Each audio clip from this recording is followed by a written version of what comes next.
We know it's been tough to distance yourself from the warmth of KwaZulu-Natal's shores, from exploring the majestic mountaintops of the uKhahlamba Drakensberg, to dancing to the beat of Zulu warriors, from enjoying the thrills of ziplining down Africa's longest zipline at Lake Eland, and marveling at our World Heritage Sites and beauty of the Isimangaliso Wetland Park, to creating unforgettable adventures walking amongst the Big Five.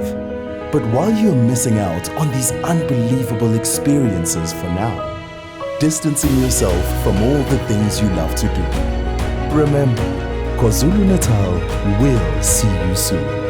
Believe it.